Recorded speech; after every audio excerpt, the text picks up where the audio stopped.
Welcome back to the Secrets of Weight Loss podcast. I'm Roberto. We've had a little Easter break, 1 or 2 chocolate eggs, and now we are back on it. Maybe you overindulged over Easter, actually. It's not the end of the world if you did, seriously. Don't beat yourself up about it. I used to be terrible at that. When I was 23.5 stone and trying to lose weight, I'd find that I could be really good for a little while. Then something like Easter or a birthday, Christmas would pop up, and I'd overindulge, and then I'd beat myself up really badly for overindulging and think, I'm never going to lose weight, this is pointless, I can't stick to anything. And then I would just carry on eating bad food, and obviously the weight would never come off.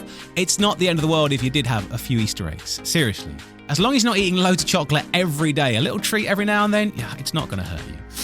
This week's episode is one that I'm really fond of. It's with a lady called Holly, and it was one of the very first ones I recorded towards the end of last year, actually.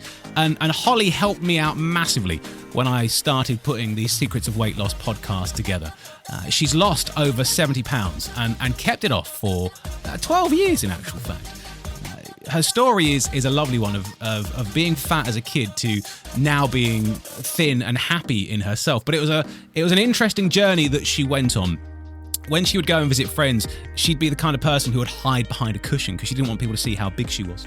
She tried all kinds of fad diets, including one that you may not have heard of. I don't recommend you try it at all. She then took it to the extreme and went too far. And now she has actually gone a step further with her weight loss. Despite losing a load of weight, she still wasn't happy and feeling confident, so something else needed to be done. I'll let her tell you all about that. Obviously, everything Holly talks about are her own opinions and experiences, and not those of the Secrets of Weight Loss podcast or myself, Roberto. Make sure you come and say hello to me as well, by the way. I love hearing your feedback about this and your weight loss stories. You can find me on Instagram and Facebook. Just search Roberto Presents.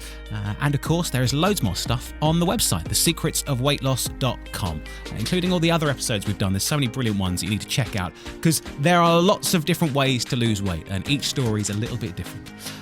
Let's crack on with this. Let's meet Holly, shall we? The Secrets of Weight Loss. What did you weigh before you lost all that weight? Oh gosh. Okay. So at my highest and my heaviest, I weighed just above 16 stone. And I was 16, Roberto. I was 16 when I weighed 16 stone. What do you weigh now? I go between 10 stone 10 and 11 stone. Wow. So let's say you've lost like 6 stone in total then. Yeah, and kept it off for 12 years now. See, that's the incredible bit that I love. You hear stories of people who have lost weight and unfortunately they then put it back on, and we'll talk about that later on. But keeping it off for 12 years is just brilliant. Well done, you. It is. It's hard stuff, isn't it? It's hard maintaining. But actually, once you get going, once you get into your routine, it just becomes a lifestyle. So how long did it take in total to lose all that weight? Well, obviously at that age, being 16, I wasn't very well educated when it came to food. So I did join a local slimming group. You fall into their way of thinking.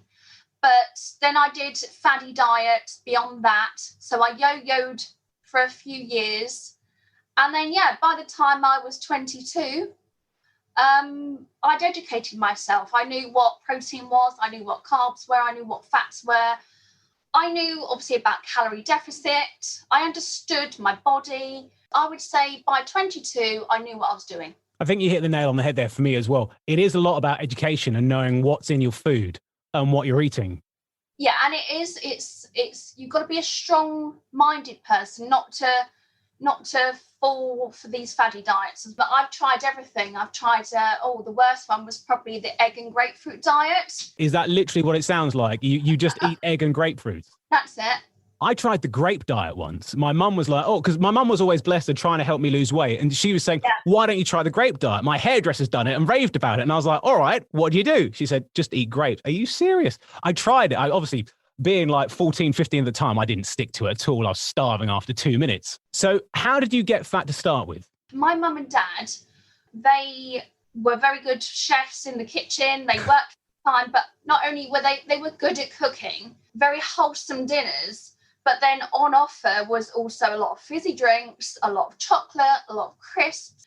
And when you're a teenager at secondary school, you have a bit of money, don't you? You have some money for the tuck shop. You know, you'd have breakfast, but then you'd have 11s, which would consist of maybe, some kind of chocolate bar and a can of Coke. Then you'd have lunch. Then you'd have something when you get home at 3:30, 4, which consisted of probably a fizzy drink and 10 bars of chocolate. Do you think, and I'm not trying to point the finger at anyone here, do you think your parents knew what was happening to you at the time? Like, did they know that you were eating all this other stuff at school and then you were coming home and they were giving you a really good meal? I think that they were probably, oh, she's happy. It did take a long time. And all I remember is my grandmother being the one who alerted everybody to the fact that I was just getting bigger and bigger and bigger. And that's when she took my hand and off we walked up to the slimming group. Oh. That was the change. But I dread to think what would have happened if she didn't do that. Do you remember how it felt when you were fat, though? Like, I did have people making comments about me, but how was it for you? No, I definitely remember. I remember always, I had very slim friends as well. And I remember I had the biggest skirt that was on offer for secondary school. I even had to use the elastic bit of the skirt to extend the button beyond where it should be. I remember that, and I remember thinking, this doesn't feel right. It was very uncomfortable. It used to dig into me. And my friends didn't seem to have that problem. And it was embarrassing. It was embarrassing. And I did feel like the fat friend. And I do look back at photos and I just see a sadness in my eyes, actually. Probably didn't recognise it at the time, but I know it sounds awful, but I think I would have had a better childhood if I wasn't overweight.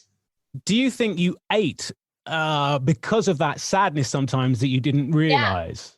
Yeah, definitely. Say, you said there, for example, you had that elastic and it dug in you and it didn't make you feel great.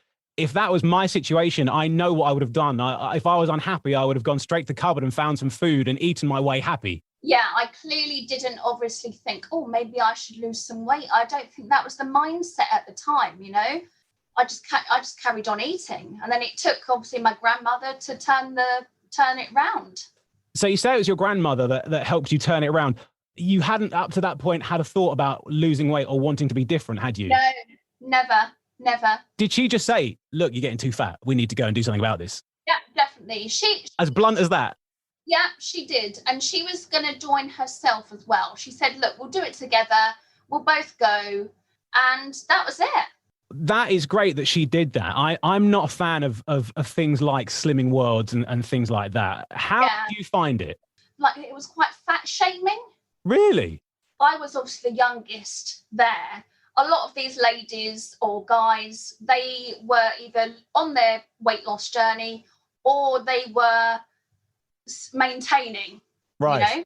But because I was new, you felt like everyone was looking at you, and you would sit around the room every week and say how much you had lost or not lost, and you would have to discuss why you think that is. It felt quite barbaric now, really thinking about it. It does.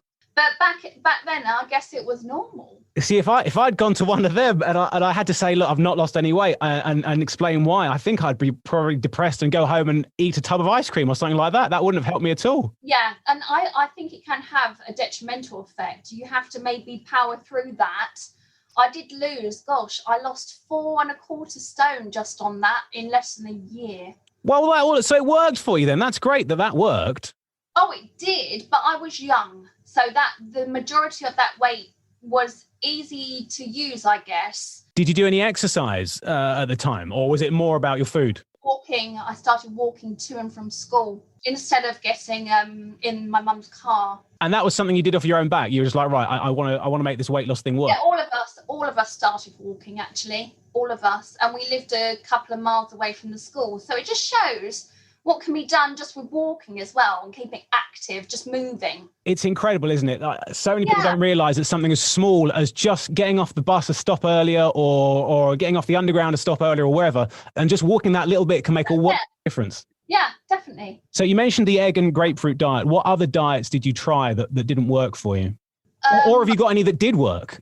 Yeah, macro diet. So obviously the right amount of protein, the right amount of carbohydrates, and the right amount of fats for your body. Obviously, everybody's going to be different. Everybody's macros are going to be different. That's really the only thing that did work for me. I did take it to the extreme also, though, when I did try the fatty diets, and I did get too skinny as well. And that was, I was swimming a mile a day, running 5K a day.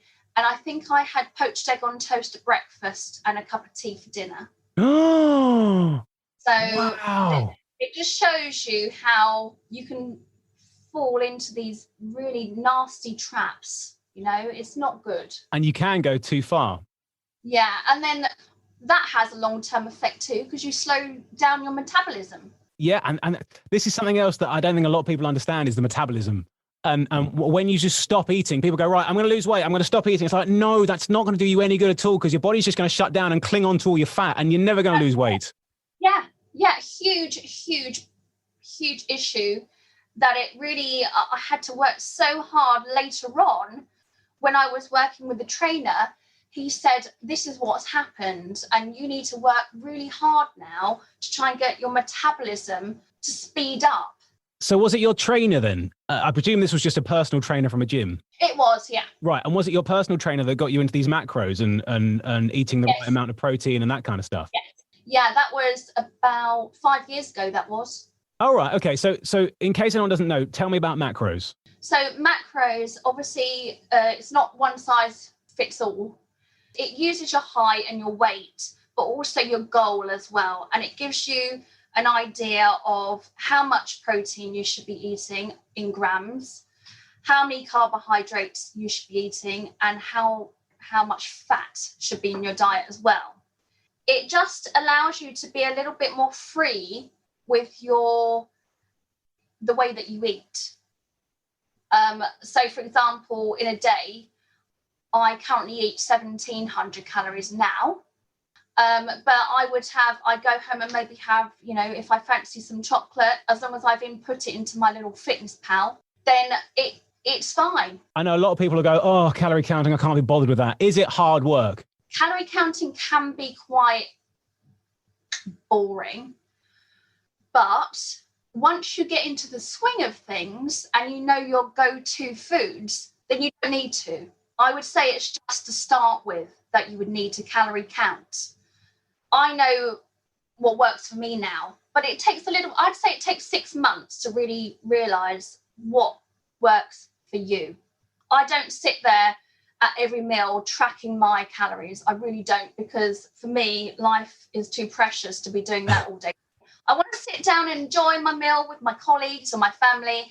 They don't want to watch me putting stuff into Fitness Pal every 5 minutes. So, yeah, at the start, great, but it doesn't mean you have to do it forever when you hear calorie counting. Now you've lost all this weight and you've kept it off for 12 years. What is the best thing about that? It's just feeling good about yourself, feeling good when you're around your family as well, because I know that when you don't feel good about yourself, that has a huge impact on everyone else around you as well, doesn't it? I don't know if you know what I mean, but I used to really take it out on my partner. When I felt bad about myself, he would get it as well, and it was more so when I'd lost all my weight, and the more exercise I did, the more loose skin I would get. And that was just so disheartening, because you work hard in the gym, you work hard with your activity, and then all you see is more loose skin appearing. So you'd lost all this weight. The scales were saying, yeah, you've done the weight, it's great, but you still didn't feel good about yourself. No, definitely not, because it was, whether you're exercising or, you're with your partner in bed, you don't feel confident because you can feel the skin. You're aware of the skin. So do you mind me asking, what did you actually have done then? So I've had a 360 body lift. So that's almost like it's a tummy tuck. Imagine like a tin can, and you're opening it up all the way around. Oh. It's like that. Wow. So what do they just cut a section of skin off then, like the loose skin, and then reconnect it? That's it. Yeah. I had a lot of loose skin around my hips, so it made me look a lot wider than I was. So that brought me in to how I should have been. And then I had an arm lift, which takes away the loose skin, the bingo wings. Yeah. But mine wasn't just bingo wings with lots of fat. Mine was just empty skin that you could pull, And then a thigh lift, because again, I had that loose skin on the inner thigh that would wobble when you run. It wasn't just fat. Fat has a kind of substance, it's thicker, but the loose skin is empty. And it's amazing how many people don't understand that. And they just think, oh, yeah, as you say, you can go to the gym and you can train it off. No. And I know it's there, and it really annoys me because when I wear jeans, I get a bit of skin hanging over my jeans and I know it's not fat. And I just look at myself in the mirror and I'm like, oh, man, that really upsets me. I've lost all this weight and there's still that skin hanging over the edge. And I'm like, oh, it's grim. It is. And, that is what we have to face sometimes after losing a large amount of weight. Well, you look absolutely brilliant for it. Thank you very much for being part of this today. I've really enjoyed talking to you. Before we go, let's just sum up then. Your one secret to weight loss. Yeah. Would you say that is the macros? Is that the one thing you would say to someone, right, if you want to lose weight, this is how you should do it? Each their own, but I do believe it's a way of maintaining, long term. And, if the thoughts of the gym scares you, then it doesn't need to be the gym. It's just about keeping active. It's just about moving your body a little bit more, whether that means walking, taking a walk at lunch, or it just means moving more. So I think sometimes people think, oh, Christ, I've got to join the gym. I've got to do loads of weights. I've got to go and do loads of spin classes. It doesn't necessarily mean that. It just means being more active. So give me your one guilty pleasure. What's the treat that you'd never give up? Although I suppose that's a daft question for you, really, because you do the macro stuff, so you don't really need to give anything up, do you? No, that's my whole point, Roberto. You don't need to give anything up. Everything in moderation is what I think. That is the secret to long-term weight loss and maintenance. Holly, I'm going to wrap it up there. This has been brilliant. Thank you so much for your time today. Thank you, Roberto. Thank you. Make sure you follow Holly on Instagram. She's always posting brilliant stuff about losing weight and her plastic surgery as well. You can find her by searching Holly London. She is my_loose_skin_story. I'm not going to try and say that again because I will get it wrong. Thank you for checking us out. Make sure you hit subscribe, and I'll see you next time on the Secrets of Weight Loss podcast. Thanks for listening. Find out more at thesecretsofweightloss.com.